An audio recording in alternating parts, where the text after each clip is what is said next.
Halo rekan-rekan investor, jumpa lagi dengan saya Charles Sian di channel Elkipamo Indonesia. Nah teman-teman, pada kesempatan yang sangat berbahagia ini kami sudah memilih saham yang ke-6 ya di Elkipamo Indonesia untuk kita bahas, yaitu PT Bank BRI Syariah ya, yang memang lagi hot. Nah teman-teman, ini kita mau share sekaligus 2 video dalam satu hari. Nah, tetapi yang pertama kita akan bahas dulu seperti biasa, yaitu sisi fundamentalnya, yaitu company profile bisnisnya dengan mendetail. Kemudian nanti pada video yang kedua kita tiba pada aspek finansial, valuasi, manajemen, dan masalah merger ya yang sementara hot di Bursa Efek Indonesia. Oke teman-teman, harapan kami teman-teman semua bisa menontonnya sampai selesai supaya teman-teman bisa mendapatkan gambaran yang lengkap tentang BRI Syariah ini dan before dan juga pasca merger nanti. Oke, mari kita saksikan teman-teman bersama-sama. Let's go!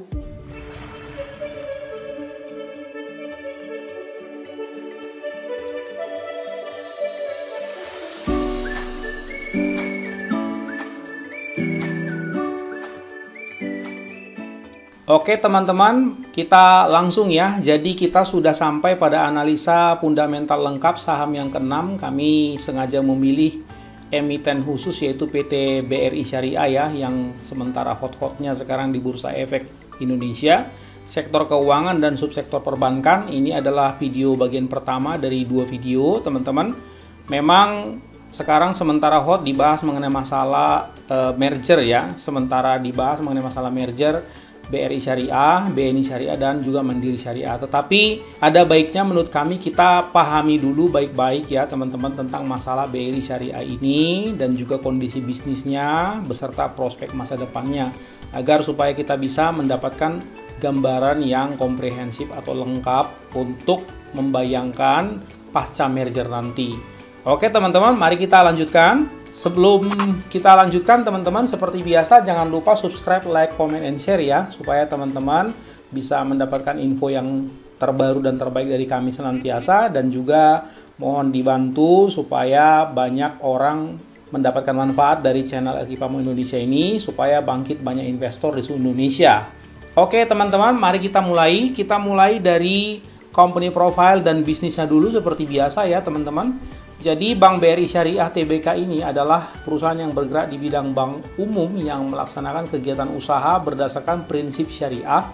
Bank ini memiliki fokus pada segmen menengah ke bawah. Kemudian bank ini juga memiliki jaringan kerja yang terdiri dari kantor cabang pembantu, kantor kas, dan kantor layanan syariah. Kemudian teman-teman, sejarah pendirian PT Bank Syariah Tbk ini sebetulnya yang selanjutnya disebut BRI Syariah ya, atau bank ini tidak lepas dari akuisisi yang dilakukan oleh PT BRI Persero Tbk terhadap Bank Jasa Arta pada tanggal 19 Desember 2007. Jadi sebetulnya BRI Syariah ini dulu Bank Jasa Arta namanya teman-teman, diakuisisi oleh BRI, kemudian diubah namanya menjadi Bank BRI Syariah. Seperti itu ya teman-teman. Setelah mendapatkan izin usaha dari Bank BI melalui surat nomor sekian ini tahun 2008, maka secara resmi tanggal 18 Oktober 2008 BRI Syariah resmi beroperasi, yaitu pada tanggal 17 November 2008 dengan nama PT Bank Syariah, dan seluruh kegiatan usahanya berdasarkan prinsip syariah. Oke ya teman-teman, ini berbeda dengan bank yang lain ya, bank umum ya. Nah teman-teman, Bank BRI Syariah ini jadi beroperasi secara resmi 17 November 2008. Listingnya itu baru-baru aja ya, tanggal 9 Mei 2018. Jumlah saham saat ini ya teman-teman itu 9.716.113.498 lembar ya. Sektor keuangan, subsektor perbankan, pemegang sahamnya kita harus perhatikan dulu ini teman-teman, karena ini nanti berkaitan dengan masalah aspek merger ya. PT BRI-nya yaitu holdingnya, induknya itu 73%, proporsinya DPLK ya, BRI saham syariah itu 8,53%, masyarakat tuh 18,47%, dan anak perusahaannya belum ada ya sampai saat ini. Nah, kemudian teman-teman, ini adalah data tentang jaringan kantor yang sudah ada di seluruh Indonesia, 1 kantor pusat, 57 ya, 57 kantor cabang, 215 kantor cabang pembantu, 10 kantor kas, 12 unit mikro syariah, 2009 kantor layanan syariah, 387 edisi ya, 539 ATM.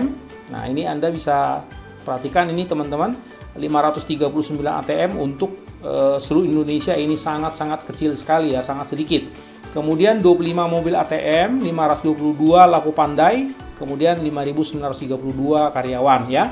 Kemudian visi BRI Syariah menjadi bank retail modern terkemuka dengan ragam layanan finansial sesuai kebutuhan nasabah dengan jangkauan termudah untuk kehidupan lebih bermakna. Misi BRI Syariah memahami keragaman individu dan mengakomodasi beragam kebutuhan finansial nasabah, menyediakan produk dan layanan yang mengedepankan etika sesuai dengan prinsip-prinsip syariah, menyediakan akses ternyaman melalui berbagai sarana kapanpun dan dimanapun, memungkinkan setiap individu untuk meningkatkan kualitas hidup dan menghadirkan ketentraman pikiran, ya teman-teman. Kemudian produk dan layanan, nah ini yang kita semua harus sama-sama perhatikan karena ini banyak sekali ya teman-teman variasi produk dan layanannya ya. Yang pertama produk pendanaan itu ada 7, dari mulai tabungan faedah BRI Syariah IB, tabungan faedah haji BRI Syariah IB, tabungan faedah impian BRI Syariah, tabunganku BRI Syariah, tabungan faedah simpanan pelajar, kemudian giro faedah BRI Syariah dan deposito.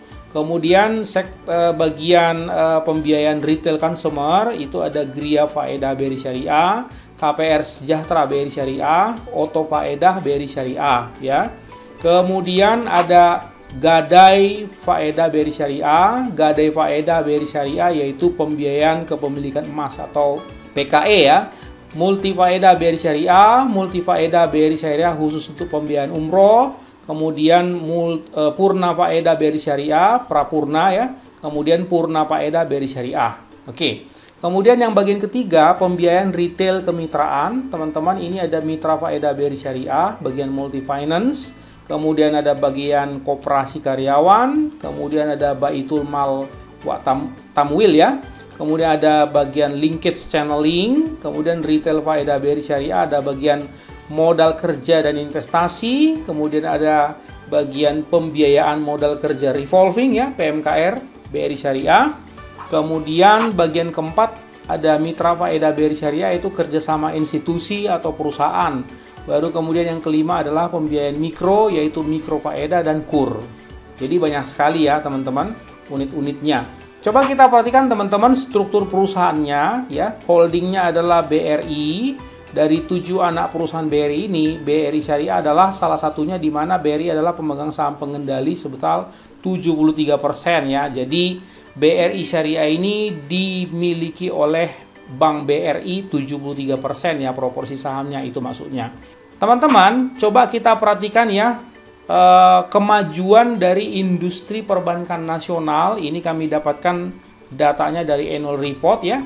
Kalau kita perhatikan ini aset untuk perbankan nasional dari 7.000 ya, 7.388 triliun sampai kemudian di November ya 2019 itu 8.411 triliun. Kalau kita perhatikan ini bertumbuh asetnya itu rata-rata 6,75% per tahun ya. Nah, bagaimana dengan industri perbankan syariah nasional?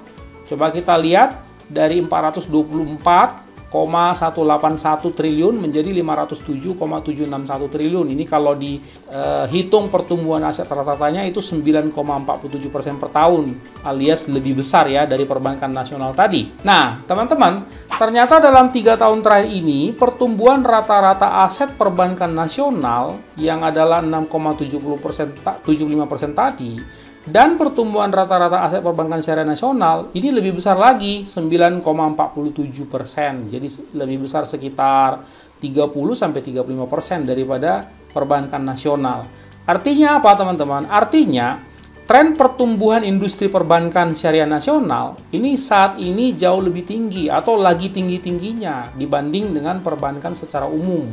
Ya, coba kita perhatikan lebih jauh tingkat pertumbuhan khusus untuk BRI Syariah. Khususnya persentase pertumbuhan DPK, misalnya kita lihat dana pihak ketiga sebagai driver pertumbuhan asetnya ya. Nah, kalau kita lihat teman-teman, Penghimpunan dana pihak ketiga ini mencapai 34,12 triliun ya, tahun 2019 yang lalu, closing di akhir tahun ya, itu tumbuh 18,23% dibanding tahun 2018, itu hanya 28,88 triliun.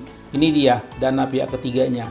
Jadi ini kalau teman-teman perhatikan chart ini, pertumbuhan DPK alias dana pihak ketiga ini sangat pesat sekali, ya, sangat pesat sekali. Kemudian jumlah rekening dana pihak ketiga dari segi jumlah akun itu 3,32 juta rekening, itu tumbuh 16,58% dibanding tahun 2018 itu hanya 2,85 juta rekening. Ini juga sangat pesat sekali pertumbuhan jumlah akun dana pihak ketiganya. Kemudian teman-teman, kalau kita perhatikan BRI Syariah itu memiliki secara umum ya, perseroan memiliki 4 segmen usaha utama. Itu adalah bisnis mikro, kemudian bisnis konsumer, kemudian bisnis komersial, dan bisnis SME dan kemitraan.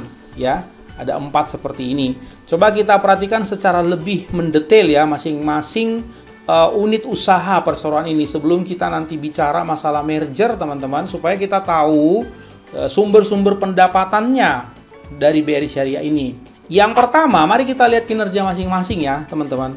Di bagian bisnis mikro, kita perhatikan ini dalam 3 tahun terakhir terjadi pertumbuhan yang sangat pesat dengan tingkat pertumbuhan itu 26,09% ya.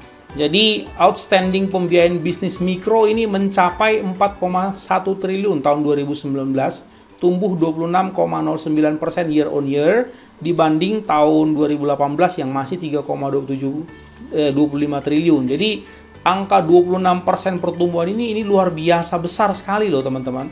Kemudian number of account atau NOA bisnis mikro itu berada di level 91,86 ribu atau meningkat 24,25% dari capaian akhir 2018 yang baru sebesar 73,93 triliun. Jadi bisnis mikro ini singkat cerita sangat-sangat pesat pertumbuhannya ya. Kemudian sektor yang kedua teman-teman yaitu bisnis SME dan kemitraan. Kita lihat di sini teman-teman, ini juga bertumbuh luar biasa pesat juga ya. Pembiayaan kemitraan sangat pesat juga. Kalau kita lihat total pembiayaan retail dan kemitraan tahun 2019 mencapai 5,10 triliun, itu meningkat 37,47% dibanding tahun 2018 sebesar 3,72% teman-teman. Jadi sektor ini pun juga mengalami pertumbuhan yang luar biasa memuaskan. Kemudian ya teman-teman, produk SME, pembiayaan SME ini adalah supaya kita kenal ya teman-teman, pembiayaan produktif kepada pelaku UKM dengan plafon 200 juta ke atas sampai dengan 25 miliar yang memang memiliki potensi berkembang dan memiliki kredibilitas yang baik. Untuk meningkatkan pertumbuhan, segmen ini mengidentifikasi nasabah yang memiliki riwayat pengembalian pembayaran dengan baik. Jadi pihak BRI Syariah ini pun bukan asal memberikan kredit ya teman-teman, mereka juga selektif sekali memperhatikan juga track record dari calon debiturnya ya, sehingga plafon pembiayaannya dapat ditingkatkan secara bertahap.